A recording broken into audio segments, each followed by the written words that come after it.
Oh, you just mentioned AirTags. I want to just do a little bit more detail here on the anti-stalker aspect, because there's an angle here which it just didn't cross my mind. Maybe it crossed your mind, didn't. I was busy thinking about, okay, somebody plants the AirTag on somebody that they're trying to track, right? I could see that being a problem. That's what they're talking about. That's what they would mean by anti-stalker. Mm-hmm. In this scenario, which we already discussed, the idea here is the individual who's being tracked is going to get a notification on their device. If they have an iPhone. If they have an iPhone, key factor, if they have an iPhone, that they have this unwanted tag nearby. Yes. And so then the question became, at what point is the tag considered unwanted? Is it based on time? Is it based on distance? Because there's this other problem that gets presented, which is theft.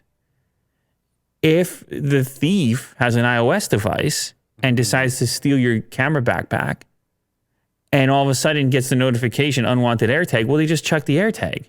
Mm-hmm. You didn't track down anything. Mm-hmm. It would be a lot better in that circumstance that they don't get that notification. Right. Because then you can go right to their premises. You can call the authorities and be like, that's where my tag's at. Uh-huh. That's where my camera bag's at. So even the thief has anti-stalker status so long as they have an iOS device. Yeah. And so anyway, it goes into a little more detail here in the Pay to Pixel article that it does have to do with distance. And it's not a time-based thing, because that would obviously be a huge problem in a crowd or something.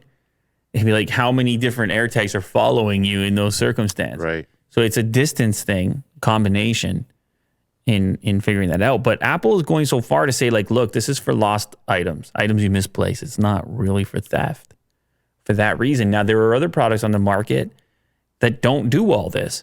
But Apple is so privacy-focused, and you could tell this is just a complicated one to figure out. Like, what is more important? The thief finding out that they're being stalked, which of course you would want them to be because they're a thief, or the person that's unknowingly got this AirTag on them that truly doesn't want it there and is from some person's nefarious, like, that wants to. As much as it sucks to have your things stolen, they had to make this choice. Choose the latter. They had to make this choice. Yeah. You can picture the news article, AirTags used to, and you're just like, ooh, yeah, ooh, you don't want that one.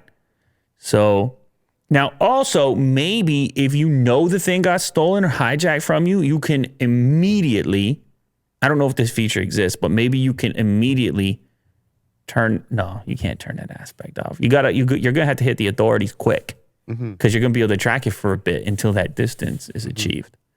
So it's going to be interesting to see how these things play out in the real world, but it had that extra layer of complexity to it that I want to put in there, that what's good for the anti-stalking thing is not necessarily as good for the theft thing. Anti-theft Anti-theft thing.